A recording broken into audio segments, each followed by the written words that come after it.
Selamat sejahtera.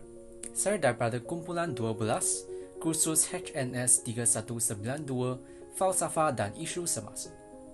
Hari ini kita akan membincangkan tugasan ketiga, iaitu pembentangan kajian kes. Pembentangan kita ini akan membincangkan tentang peranan pensyarah. Peranan pensyarah ini dibahagikan kepada 3 aspek, iaitu pendidik, penyelidik dan juga khidmat masyarakat. Pensyarah ini memainkan peranan yang amat penting dalam menentukan kejayaan dalam sesuatu sistem pelajaran. Pensyarah ini merupakan pendidik yang bukan sahaja bertanggungjawab untuk menyampaikan ilmu pengetahuan kepada pelajar, tetapi juga bertanggungjawab sebagai pembentuk kepribadian pelajar yang mulia semasa tempoh pengajaran pelajar. Pensyarah ini merupakan tunjang utama kepada proses pengajaran dan pembelajaran yang berlangsung dalam sistem pendidikan. Sekarang saya akan terangkan 2 bahagian, iaitu objektif kajian dan juga kaedah kajian.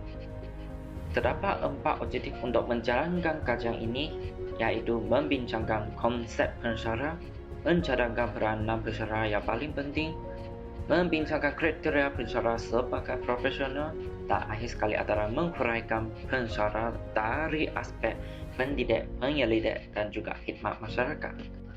Seterusnya adalah kaedah kajian.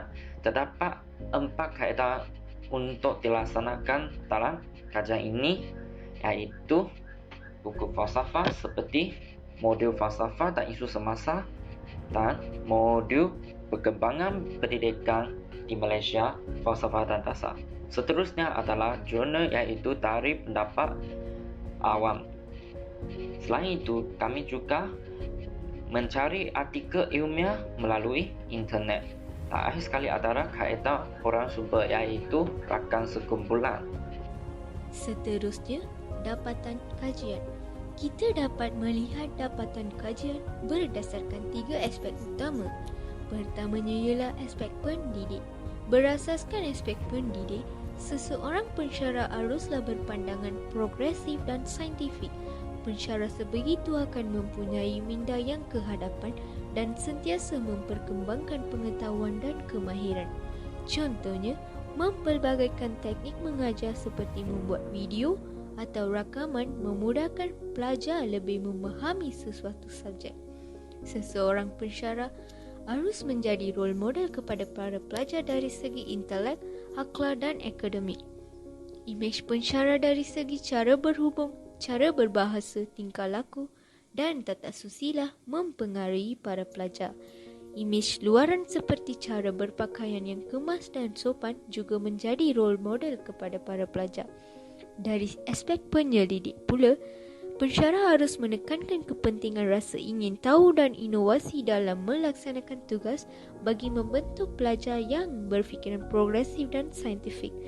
Pensyarah juga perlu menekankan kaedah penemuan dan dapatan bagi memupuk sifat gemar menyiasat serta mereka cipta.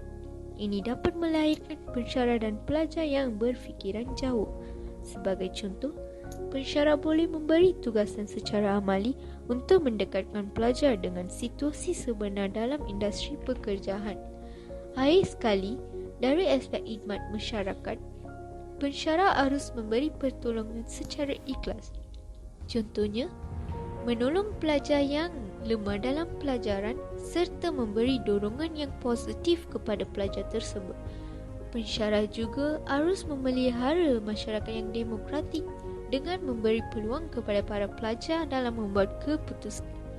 Dalam profesi sebagai seorang pensyarah, terdapat 3 kriteria utama, iaitu pensyarah perlu mempunyai pengetahuan dan kefahaman tentang konten, kurikulum, pelajar, falsafah dan matlamat pendidikan.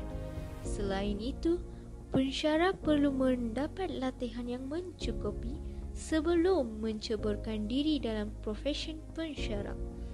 Pensyarah juga harus mengamalkan nilai-nilai profesional seperti amalan nilai-nilai murni, perlakuan pendidik yang penyayang, inovatif, kreatif dan motivatif.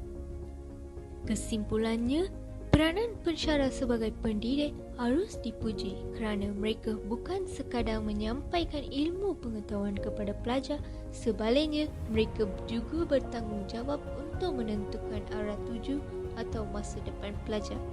Pengorbanan masa dan tenaga seseorang pensyarah dalam kerjaya yang diceburi oleh mereka memberi sumbangan yang amat besar dalam menentukan arah tuju sistem pendidikan di Malaysia. Pelajar-pelajar yang pintar lahir daripada pensyarah yang bijak. Oleh itu, adalah wajar setiap pensyarah mempersiapkan diri mereka dengan keilmuan yang tinggi bagi melahirkan pelajar-pelajar gemilang di dalam akademik. Sekian, terima kasih.